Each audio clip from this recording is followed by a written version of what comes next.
Okay, this is another drill that's going to help you with full body connectivity, but it gets a bit more brainy because we're going to be coordinating both contralateral or cross body motions and ipsilateral or same side body motions.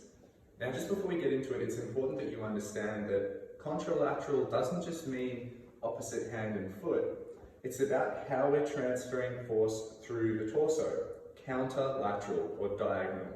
And the same thing with ipsilateral. It doesn't always mean that you should focus on same hand and same foot. It's more about feeling this connection through the body. So first, before we jump into this drill, a good way to feel that is on all fours. I just want you to rock your weight to one side and use just the toes and the fingertips on the other side and feel what's happening here in your obliques. That's the ipsilateral line.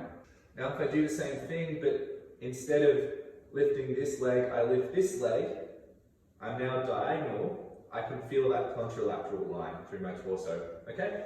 So what we're gonna do is take steps, just like this. Shift the weight forward and then rebound back. Nice and slow, always alternating legs. Keep that left, right pattern happening no matter what. And then from here, we're gonna coordinate that either with a contralateral motion or an ipsilateral motion. Notice that the feet keep going the same way. Switch to contra, switch to ipsi. Switch to contra, switch to ipsi.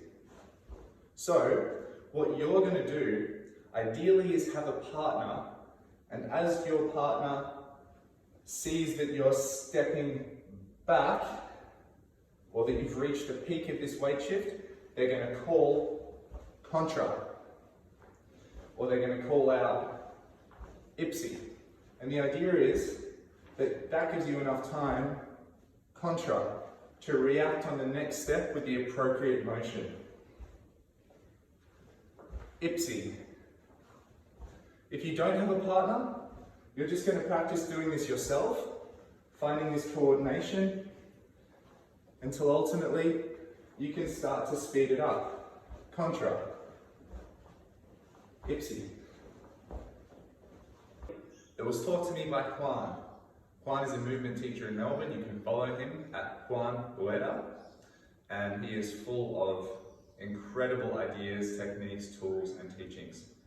So what you'll notice is that if you start to step more quickly and with a bit more impact, you can kind of feel the force rebounding through your body. You can let your arms go a bit.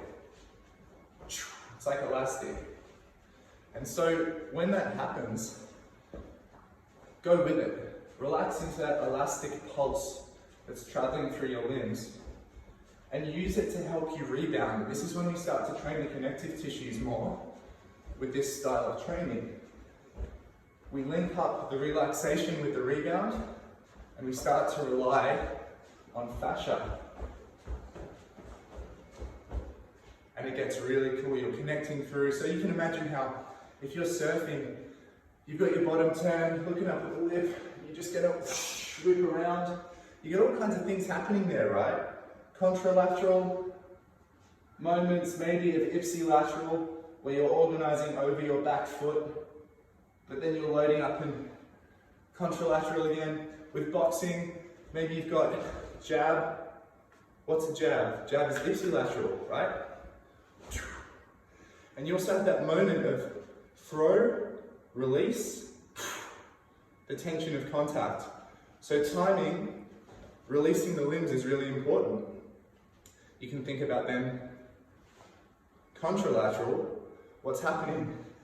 And when you can get the timing happening, you can start to connect things in a different way, with a different lens to view the movement. This was taught to me by Juan Rueda, who is a teacher in Melbourne.